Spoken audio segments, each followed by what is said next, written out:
Hello, வாழ்க வளமுடன். இன்னைக்கு நம்ம அதுக்கு ஒரு சூப்பரான கெஸ்ட் வந்திருக்கார். கெஸ்ட்டுன்னு சொல்லலாமா, இல்லை நம்ம பார்த்து ஒரு உறுப்பினர் அப்படின்னு சொல்லலாம். எஸ், சித்தூர்லேருந்து பார்த்தீங்கன்னா ஸ்வயம்பு பிள்ளையார், காணிப்பாக்கம் பிள்ளையார் பொம்மை வந்திருக்கு. அதோட சேர்ந்து ஒரு 5 குக்கீஸ் டப்பாவுமே சேர்ந்து வந்திருக்கு. எங்கேன்னு வந்திருக்குன்னு பார்த்தீங்கன்னா திருமதி இல்லம்லேருந்து ஆஷா அக்கா எனக்கு அனுப்பி வச்சுருந்தா.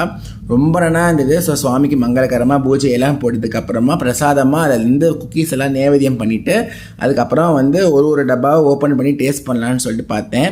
இவள் ஹோல் வீட்டில் சாக்கோ குக்கீஸ் வச்சுருந்தா, பீட்ரூட் குக்கீஸ், பயோட்டின், கருப்புளுந்து, கருப்பு கவனி, மிக்சர் குக்கீஸ், இந்த மாதிரி பலவிதமான குக்கீஸ் எனக்கு அனுப்பிச்சிருந்தா. நான் ஓப்பன் பண்ணி பார்த்தோன்னா வாசனை சூப்பர் கம்முன்னு இருந்தது. இல்லை, முக்கியமான விஷயம் என்னென்னு பார்த்தீங்கன்னா மைதா மாவு கிடையாது, கோதுமை மாவு, மார்ஜரின், இந்த மாதிரி ஐட்டம்ஸ்லாம் கிடையாது. பியூர் பட்டர், ஒயிட் சுகர் சுத்தமாக கிடையாது, பியூர் நாட்டு சக்கரை. ஸோ இந்த மாதிரி விஷயங்கள் பயன்படுத்தி பண்ணுறதுனால ரொம்ப ஹெல்த்தியாக இருக்கும். குழந்தைகளுக்குலாம் நீங்கள் நம்பி தாராளமாக கொடுக்கலாம். அக்கா சூப்பராக பண்ணித்தரா. இப்போ பிள்ளையார் சதுர்த்திக்கு என்னென்னா 1000 ரூபாய்க்கு மேலே பர்ச்சேஸ் பண்ணுறவாளுக்கு பார்த்தீங்கன்னா உங்களுக்கு ஒரு சிறப்பான பிள்ளையார் பொம்மையுமே சேர்ந்து கொடுத்துருவா. ஸோ கண்டிப்பாக ஆர்டர் பண்ணிக்கோங்க. ஹாப்பி விநாயகர் சதுர்த்தி.